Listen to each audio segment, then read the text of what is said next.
You're listening to This Week in Cardiology from theheart.org on Medscape. You can now access the latest in medical news on your Amazon Alexa-enabled device. Join me, Perry Wilson, every weekday morning for Medscape Medical Minute, where I highlight the top medical stories of the day. To add Medscape Medical Minute to your flash briefing, search for Medscape Medical Minute on Amazon and click Enable. Or open the Amazon Alexa app, go to Skills, search for Medscape Medical Minute, and click Enable. Then say, Alexa, what's the news? Or Alexa, what's my flash briefing? I hope you'll join us. Hi everyone, this is John Mandrola from theheart.org Medscape Cardiology, and this is This Week in Cardiology for August 16th, 2019. This week, AF detection, syncope, thoracentesis, fish oil, and organizing doctors. First up is artificial intelligence for detecting atrial fib. AF is often asymptomatic and intermittent, and knowing whether someone has AFib episodes can be important. Say, for instance, after a stroke of unknown origin. To detect AFib, we have to monitor a patient, usually with expensive ECG monitors or implantable loop recorders. But what if there was another way? Publishing in The Lancet, Mayo Clinic researchers report on a very interesting discovery they made using AI, artificial intelligence, to review ECGs. They developed an AI program to detect an AFib signature from an ECG recorded during sinus rhythm. Let me repeat that. This is important. The AI program can look at a standard 10-second ECG and predict whether or not that person has had AFib. Now, ECG reading is what drew me to cardiology. I've always loved ECGs and have long believed, probably falsely, that I can see important signals from an ECG. But I've never thought I could look at a tracing of someone in sinus rhythm and say, yep, that person will have AFib. Well, the Mayo team used tracings from the past 25 years at their institution, and they classified patients with at least one ECG that had AFib on it as positive for AFib, and they then allocated ECGs to training, internal validation, and testing data sets. I mean, the numbers of ECGs analyzed in this study were hundreds of thousands. And the bottom line findings was that a single AI-enabled ECG identified AFib with an AUC, receiver operating characteristic, of 0.87, sensitivity and specificity of nearly 80%. Now, for context on the AUC, the CHADS-VAS score, used by nearly everyone, has an AUC for stroke prediction in the neighborhood of 0.6 to 0.7, and remember, a coin toss is 0.5. A BNP for heart failure is also in the range of 0.6 to 0.7, so the results of 0.87 from a single sinus rhythm ECG is pretty amazing. The authors tell us that this is the first paper to use a neural network to find an ECG signal in a sinus rhythm ECG.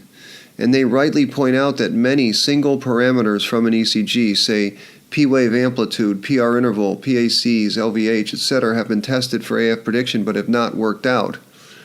Recall also that AI doesn't learn like humans. AI doesn't get emotional or stuck on dogmatic preconceptions.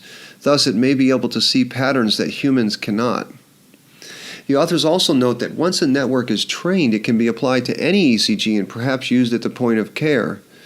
In their discussion, they even compared this algorithm to a hemoglobin A1C, which is of course a biomarker of sorts. Now, the first two times I read this paper, I was stunned. I'm like, man, this is something. Then I thought, John, I'm too excited. Computer readings of ECGs, for instance, have been awful my entire career. So my solution was to crowdsource some critical appraisal on Twitter, and I tagged some methodologists and stats professors. And with the help of my friend Venk Murthy from Michigan, I've come to understand at least three critiques of this paper. One is that the authors don't compare their AI to a simpler model. Maybe a combination of standard things like age, weight, voltage, P-wave duration would be as good a predictor. And there's also the possibility of confounding factors. For instance, Mayo has a big AFib referral and ablation service, and what if these patients enriched the prediction? And the incidence of AFib in their cohort was around 8%, which is pretty high, higher than an all-comers population. And the algorithm was not validated or tested on an external data set or real-world setting. So if it was applied in a setting of lower AFib prevalence, then the predictive value may not be as good. But in the end, I think you need to look at this work with two hats. The skeptical hat says this is cool, really cool, but it's early, way too soon to think about applying in the real world. Let's see if this can be independently replicated. But the optimistic hat remembers that when I started medical training in medical school, there was no real internet. I could not have imagined practicing medicine in an online world because it hadn't been created yet. So it seems foolish to think future doctors won't benefit from AI-aided prediction and diagnostic tools like this one. Second topic, syncope and pulmonary embolism. Figuring out the cause of syncope is obviously an important thing, and in general, there are two main categories. One is a benign cause of syncope, say vasovagal or low blood pressure, and the other is a cardiac reason, a serious reason such as VT or heart block or other major cardiac issues like pulmonary embolism. In 2016, Italian researchers from Padua published a provocative study in the New England Journal and found that the prevalence of pulmonary embolism in a cohort of 560 patients who were admitted to the hospital with a first episode of syncope was 17%. The paper sparked a big conversation online. 17% seemed high, higher than what I was taught, and certainly higher than I have observed in practice. Well, this month, a similar study from Swiss authors refuted this finding. Publishing in JACC, they reported a much lower prevalence of PE in syncope patients of 1.4%. Their study was called the Basel 9 study. It's a larger series, nearly 1,400 patients versus the Italian series of 560 patients. The Swiss study included younger patients and those that were able to be discharged home, so maybe it was a lower risk cohort. I highlight the Swiss paper for two reasons. One is the importance of not relying on one outlier paper, even if it's published in a big journal. Consider if the first paper, the Padua series, had found a more modest PE prevalence, would it have been published in a New England journal? Probably not. Now that's not to say that it's wrong, but rather to say outlier findings are more likely to be published than ho-hum findings. The second paper, which includes a larger cohort, falls more in line with our priors on syncope and PE, and then the truth is likely in between and surely turns on the patient population studied. Now, the second reason to highlight pulmonary embolism is how it exemplifies the challenge and fun of medical practice. PE is a low probability event, but it has extreme consequences. Clinicians don't want to miss PE, but you also don't want to burn up resources and expose people to the harms of overdiagnosis and overtreatment from unnecessary scans. And better imaging cuts both ways, doesn't it? Yes, it's nice to have higher resolution images, more sensitive images, but it also picks up distal subsegmental clots of unknown significance. And keep in mind that risk scores and algorithms work well in a world of normal distributions, what Nassim Taleb calls mediocristan. But much of medicine means finding high consequence tail events like pulmonary embolism, and algorithms and risk scores don't work as well in this realm, the realm of what Taleb calls extremistan. And finally, the final note on syncope for my younger listeners, my trick for syncope is simple. After you scan the chart and look at the basic history and ECG, you go sit with the patient and family, you close the door, actually sit down, turn off the phone, and ask what happened. Exactly what happened. Learn everything about the event because a good history is worth 100 scans in evaluating patients with syncope. Thoracentesis and oral anticoagulation is the next topic. As an EP doc, I'm often asked to see patients with AFib and a rapid ventricular rate who are short of breath and feel terrible. As I'm seeing these patients, I'm thinking, remember, John, AFib is often a bystander. I call AFib the great distractor. Yes, some patients get dyspneic because they go into AFib. In other words, the AFib was the primary problem. But in the community setting, the majority of time it is something else causing both the AFib and the dyspnea. In causal speak, we say it's a confounder. Say a pleural effusion, for instance.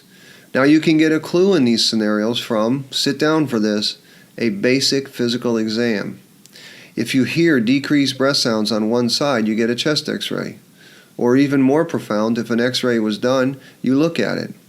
If you see a big pleural effusion, you can A, look like a wizard, and B, help the patient feel better by getting your friend in radiology to drain the fluid out. Alas, though, the patient is probably on an oral anticoagulant or potent antiplatelet like clopidogrel, and the radiologist will be afraid. And here's where a Mayo Clinic team, publishing in their home journal, the Mayo Clinic Proceedings, studied 103 patients who had ultrasound-guided thoracentesis whilst taking uninterrupted DOAC or clopidogrel. Now, they found 0 bleeding complications. That's the results, 0. Now, it's hard to love a retrospective observational analysis, but I love this paper because it should spark more studies that I am nearly certain will confirm the safety of doing this elegant, compassionate procedure without stopping anticoagulation. Now, if I can change a pacemaker or ICD without interrupting oral anticoagulation, surely a doctor can stick a small needle into the pleural space guided by ultrasound to drain a symptomatic effusion. Yes, we need more confirmatory studies to feel better about safety, but this small study makes the podcast because interrupting anticoagulation or clopidogrel in the name of safety is an underappreciated risk. Forcing patients to hold anticoagulation before a simple procedure protects the doctor far more than the patient. So special thanks here to the Mayo Clinic team for publishing this important paper. Next topic is fish oil. FDA announced this week that they plan an advisory committee meeting in mid-November to determine whether icosapent ethyl, VASEPA, should receive added labeling. Remember now that icosapent ethyl is currently indicated as an adjunct to diet to reduce triglyceride levels in patients with severe hypertriglyceridemia. Now, Amarin, the maker, has submitted a supplemental new drug application that seeks to expand the label based on the REDUCE-IT trial to cardiovascular protection. This could be huge because if the drug gets this labeling, it will earn the label GDMT, Guideline-Directed Medical Therapy, and if you are guideline-directed medical therapy, you will be used a lot. Now, while they say the committee will look at lots of data, the main trial discussed will be the REDUCE-IT trial published in New England Journal in January and presented at AHA last November. REDUCE-IT was a large RCT of more than 8,000 patients that found that icosapent ethyl reduced the primary endpoint of cardiovascular death, MI, revascularization, stroke, or unstable angina by a whopping 4.8% in absolute terms. It was huge. All-cause mortality was 6.7% with the drug and 7.6% with placebo. That 0.9% absolute risk reduction did not make statistical significance. Now, patients included in REDUCE-IT had established heart disease, or they had diabetes and other risk factors, and they were already on statins and had fasting triglycerides of 216. This will include a lot of patients eligible to take this expensive drug. And it seems like a win. It seems like they're going to get this nod. However, there'll be some caveats that come up. 3 caveats. Is the higher dose and pure EPA in icosapent ethyl that different from all other forms of fish oil that have failed in trials? Second, the placebo group in REDUCE-IT took mineral oil, and they had higher LDL, apolipoprotein B, and CRP levels. So did the drug do better or the placebo do worse? Also, the active treatment in REDUCE-IT resulted in only modest reductions in triglycerides.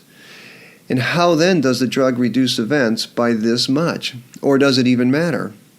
Remember, FDA often gets to see more data than we see in a manuscript. Will they call for a second trial to confirm? Probably not. And again, I wonder about the wisdom of having just one outlier trial drive regulatory and labeling. I'd feel better spending this much on a drug if we had 2 trials. Final topic is doctors sticking together. My virtual mentor and friend, Dr. Eric Topol, is on fire these days. He's an endowed chair of innovative medicine at Scripps, a professor of molecular medicine, a prolific researcher, and author of 3 best-selling books, the editor-in-chief of Medscape. But this past week, he had another pinnacle in his career. He published an essay in the New Yorker. This was not just any essay.